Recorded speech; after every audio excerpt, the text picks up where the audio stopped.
My name is Enoch Welch, and I'm a principalship candidate at the University of the Cumberlands.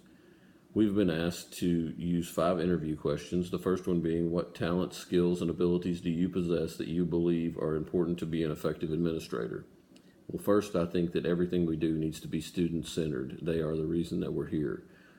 Also, I think we must be an effective communicator. And being an effective communicator would mean that we have to communicate interpersonally, and we also have to communicate through technology.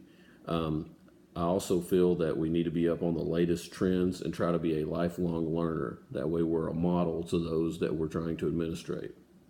The second question is, how do you see yourself as a dispositional fit for school system leadership?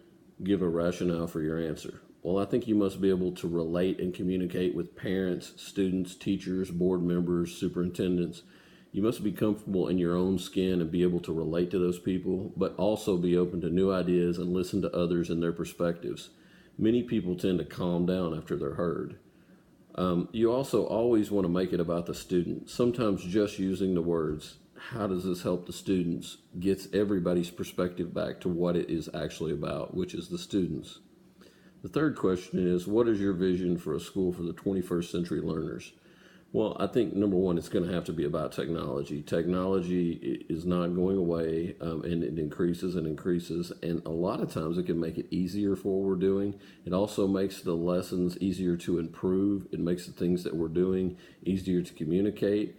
And it will really help it to be 100% student-centered. And I think it's important that sometimes we make it fun.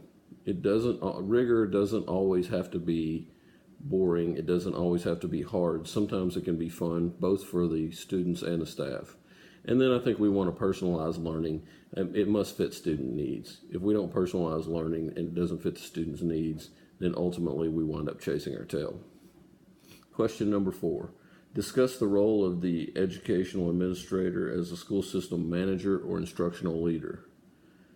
Well, I think it's both. I think it's both 1 and 2. They're just steps here. The organization process will help you get to be the inspirational leader that you want to be.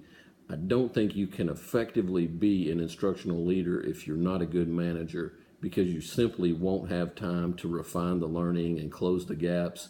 You won't be able to get into the classroom and help the teachers if your management and processes aren't in place. So I think management's step 1, and then being an instructional leader would be step 2. Question number 5. In your planned program, what would be a critical need that you would have in order to prepare you to becoming a successful administrator?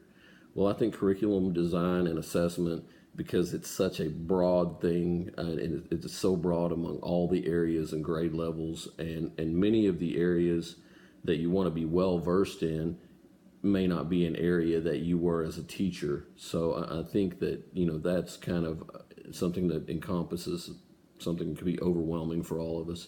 So I think that's very important. And I'm looking forward to learning how to better address that. I'm excited about this program and how it will equip me to be a more effective leader. Thank you for listening, and God bless.